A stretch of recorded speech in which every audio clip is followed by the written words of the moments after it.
Tension పడకు. నీకోసం వాడు కోడల్ని తీసుకురాలేడా? పెళ్లి చేసుకునే పనికి మనోడు ఎవర్రా?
మురారి! మురారి! నాన్న మురారి! మురారి! మురారి! మురారి! మురారి!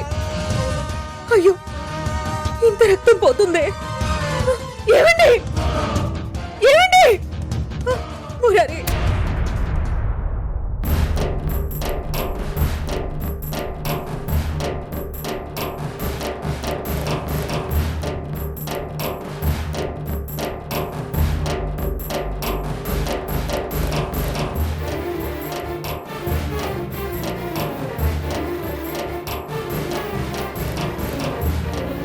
డాక్టర్, కంటిన్యూస్ గా బ్లీడింగ్ అవుతుంది. బ్లడ్ ఆగడం లేదు doctor. This is not a good sign. నాకెందుకో ఇది హిమోఫీలియానేమోనని అనుమానంగా ఉంది.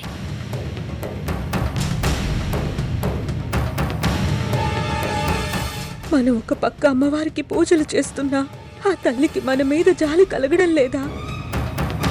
ఎందుకండి ఆ తల్లి మనల్ని ఇంతలా పరీక్షిస్తుంది? మనం ఏం పాపం చేశామని ఇంతలా శిక్షిస్తుంది? ఈ కష్టాల నుంచి మనకి విముక్తి ఎప్పుడండి? మన ఒకప్పట్లో ప్రశాంతంగా ఉండేది ఎప్పుడు? సునంద, ప్రతిదానికి ఎందుకంత ఎక్కువగా ఆలోచిస్తున్నావు? మురారికి అయింది చిన్న గాయమే, వాడికేం కాదు. డాక్టర్స్ చిన్న కట్టు కట్టి ఇప్పుడే డిశ్చార్జ్ చేసి పంపిస్తారు చూడు.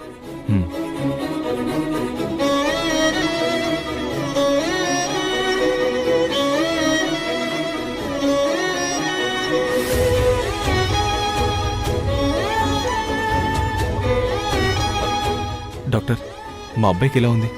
బానే ఉన్నాడు కదా? గాయం చిన్నదే కదా? ఇప్పుడే ఇంటికి తీసుకెళ్ళిపోవచ్చు కదా? ప్రభు గారు, మీ బాబుకి తగిలిన గాయం చిన్నదే, కానీ ఎందుకో తనకు రక్తం గడ్డకట్టడం లేదు. గాయం అయిన దగ్గర బ్లీడింగ్ అవుతూనే ఉంది. చూస్తూ ఉంటే హిమోఫీలియానేమోనని నాకు డౌట్గా ఉంది. అంటే ఏంటి డాక్టర్? నా బాబుకి ఏం కాలేదు కదా?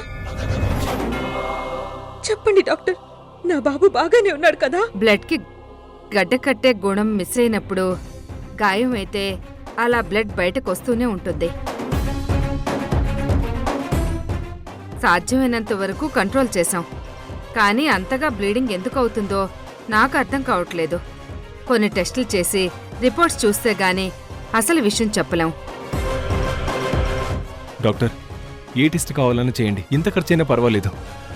మా బాబుకి ఏం కాకుండా చూడండి డాక్టర్. టెన్షన్ పడకండి, మేం చేయాల్సిందంతా చేస్తాం. ఏంటండి ఇదంతా? మనకే ఎందుకు ఇలా జరుగుతుంది? అపం శుభం తెలియని ఆ పసివాడు ఏం పాపం చేశాడని ఇంత పెద్ద కష్టం పెట్టాడా భగవంతుడు? బ్లీడింగ్ ఇంకా ఆగకపోవడం ఏంటండి? అంత రక్తం పోతే వాడు ఎలా తట్టుకోగలడు? అధైర్యపడకు సునంద, మురారికి ఏం కాదా. ముందు వాన్ని చూద్దాం, పద పద.